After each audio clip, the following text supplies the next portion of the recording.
Hello everyone, welcome back to my channel Sharon Studies and this is me, your Sharon ma'am. ఈ రోజు వీడియోలో 10th class social studies Telangana state board chapter 19 post war world and India. So world wars జరిగిపోయిన తర్వాత ప్రపంచంలో ఏ విధమైన events జరిగాయి and ఇండియాలో ఎటువంటి సిచ్యువేషన్ ఉంది అనేది మనం ఈ లెసన్ ద్వారా ఆల్రెడీ నేర్చుకున్నాము. సో మీ ఫైనల్ ఎగ్జామ్కి this lesson will be very useful. So మీరు ఇంకా నా ఛానల్ని సబ్స్క్రైబ్ చేసుకోకపోయి ఉంటే సబ్స్క్రైబ్ చేసుకోండి. మీ పబ్లిక్ ఎగ్జామ్కి బాగా ప్రిపేర్ అయ్యి చాలా బాగా ఎగ్జామ్ రాయండి. దానికి తగిన గైడెన్స్ అంతా నా ఛానల్లో ఉంది. ఈ 21 లెసన్స్ యొక్క డీటెయిల్డ్ ఎక్స్ప్లెనేషన్ ఉంది. ఎక్కడైనా మీకు ఏదైనా ఒక లెసన్ చాలా కష్టంగా ఉంది, ఆ లెసన్ నాకు అర్థం కాలేదు అనుకుంటే నా ఛానల్లో ఆ వీడియో ఓపెన్ చేసి ఒకసారి చూడండి. అండ్ 1 షార్ట్ వీడియోస్ కూడా చేశాను. అంటే ప్రతి లెసన్లో ఉన్న mind mapping chapter recap, important MCQ questions, map, year, slogans, abbreviations అన్నీ ఒక్క వీడియోలో నేను చేర్చినాక మీకు చాలా ఈజీ అయిపోతుంది కదా. ఈ 21 లెసన్స్కి కూడా నేను 1 షార్ట్ వీడియోస్ చేశాను. సో నా ఛానల్లో ఉంటాయి. సో మీరు క్లిక్ చేసి చూడండి. అండ్ అవే కాకుండా ఇంపార్టెంట్ అబ్రివేషన్స్ అన్నీ ఒక video, slogans, years, important years అన్నీ ఒక వీడియోలో.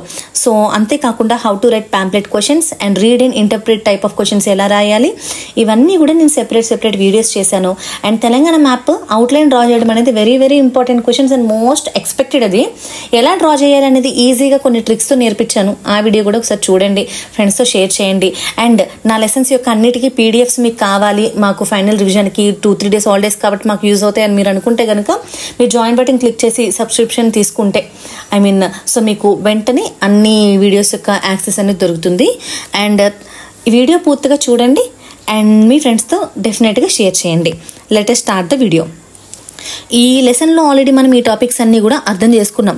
సో పోస్ట్ వార్ వరల్డ్ ఏం జరిగాయి, వరల్డ్ వార్ 2 తర్వాత ఏం జరిగింది, యుఎన్ఓ ఎప్పుడు ఫామ్ అయింది, ఎక్కడ ఫామ్ అయింది, 2 క్యాంప్స్ అంటే కోల్డ్ వార్, యుఎస్ఏ ఇంకా యుఎస్ఎస్ఆర్కి జరిగిన కోల్డ్ వార్ ఏ విధంగా ఉండింది, దాని ప్రభావం ప్రపంచం మీద ఎలా పడింది, ఎన్ఏఎం నాన్ అలైన్మెంట్ మూమెంట్ అంటే ఏంటి, వెస్ట్ ఏషియన్ కాన్ఫ్లిక్ట్స్, ఇజ్రాయెల్కి సంబంధించిన కాన్ఫ్లిక్ట్స్ గురించి నేర్చుకున్నాము, మిడిల్ ఈస్ట్లో నేషనలిజం ఎలా గ్రో అవుతూ వచ్చింది, పీస్ మూమెంట్స్ అనేవి ఏమేమి జరిగాయి, ఇంకా యుఎస్ఎస్ఆర్ ఎలా కొలాప్స్ అయిపోయింది, కోల్డ్ వార్ ఎలా ఎండ్ అయింది, ఇంకా ఇండియా అంటే మన భారతదేశం ఇంకా మన పొరుగు దేశాలు నైబర్ కంట్రీస్ వాటి యొక్క రిలేషన్స్, చైనాతో ఏంటి, పాకిస్తాన్తో, బంగ్లాదేశ్తో, శ్రీలంకతో జరిగిన వార్స్ కానీ జరిగిన విషయాలన్నీ మనం ఈ లెసన్లో చాలా క్లియర్గా నేర్చుకున్నాము.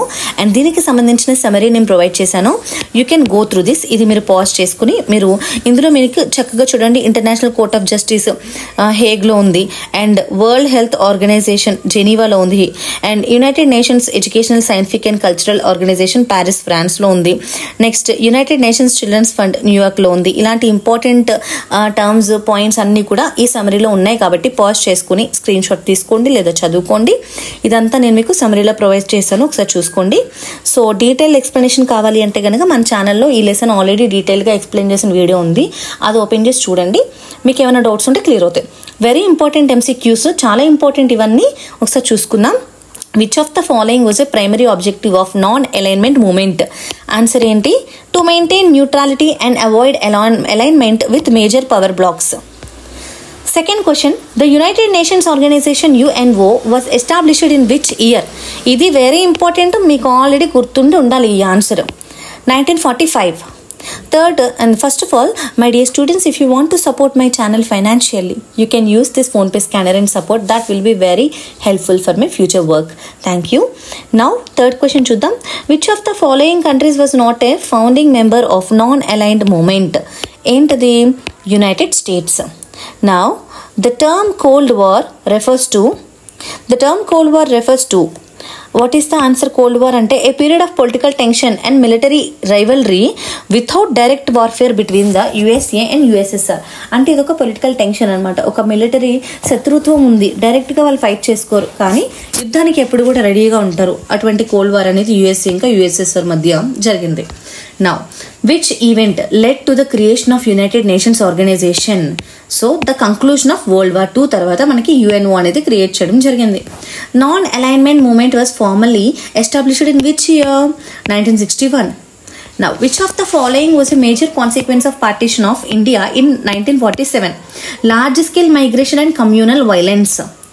Which country was the first to gain independence after World War II, marking the beginning of decolonization?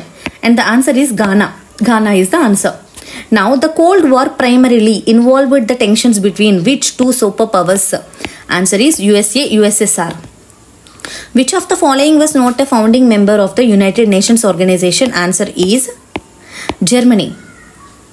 Next, which of the following events directly led to the formation of United Nations UNO is the conclusion of World War II? In the college discuss చేసాము. Which principle did India follow in its foreign policy after the independence? That is non-alignment. Next, who was the first Prime Minister of independent India? Evaru? Jawaharlal Nehru. Now, the non-aligned movement NAM was first initiated by Nehru, Nasir and Tito.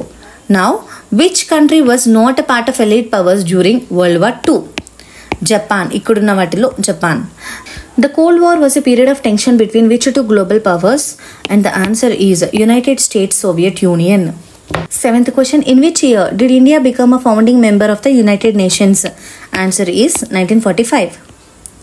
The Bandung Conference held in 1955 was a significant event for promoting decolonization and non-alignment. The India-Pakistan partition in 1947 resulted in the creation of two independent states, India and Pakistan. Which of the following was the main aim of non-aligned movement NAM?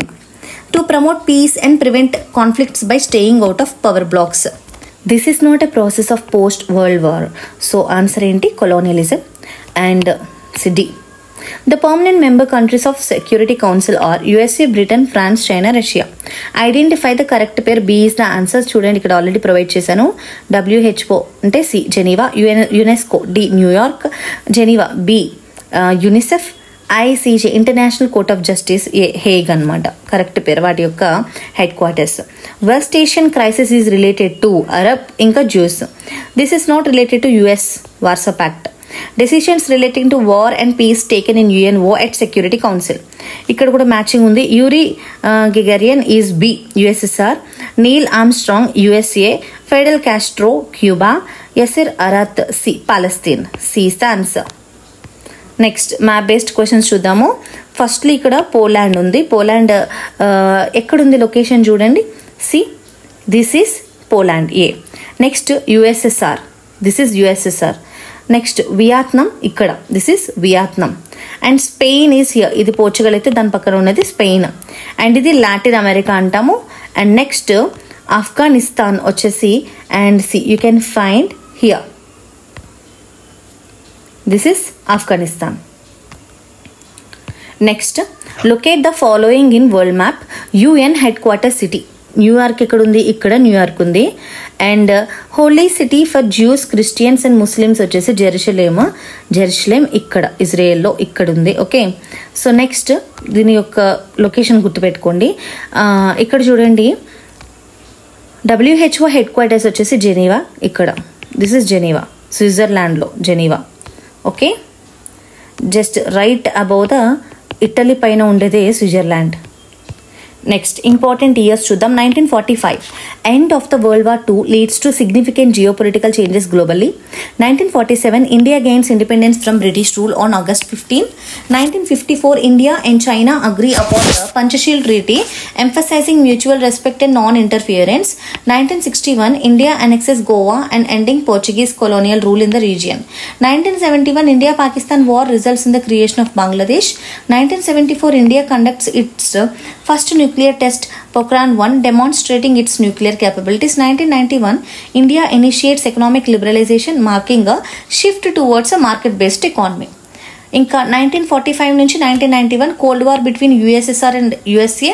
1960లో the Belgian colony in Africa Congo got independence. 1975 Angola became independent from Portugal in November.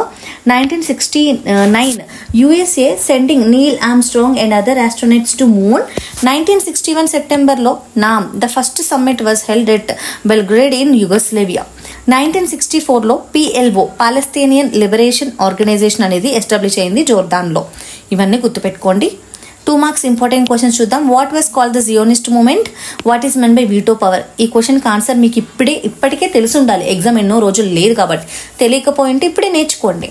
4 marks important question. Explain the important process that took place after the Second World War. Why should India be a permanent member of Security Council? Analyse the role of NAM during the Cold War. 6 marks important question. Explain the relations between India and any 2 bordering countries in present day. నా information skill based question ఉంది, ఇక్కడ ఒక graph ఉంది, దీన్ని observe చేసి ఈ 2 questions మీరు answer చేయాలి. దీన్ని ఒకసారి చూసుకోండి. అబ్రివేషన్స్ చూద్దాం. NAM non aligned movement, NATO North Atlantic treaty organisation. Slogans India's place in a changing world. Post-war, the world learned to rebuild. Global peace begins with collective action. From conflict to cooperation, the world unites. This is all about the video. మీకు నచ్చితే like చేయండి, share చేయండి, subscribe చేసుకోండి. నా ఛానల్లో ఉన్న మిగతా videos అన్నీ కూడా నేర్చుకుని మీరు ఎగ్జామ్కి బాగా ప్రిపేర్ అవ్వండి. పీడిఎఫ్స్ కావాలంటే జాయిన్ బటన్ క్లిక్ చేసి మెంబర్షిప్ తీసుకోండి. And thank you so much for watching and bye bye.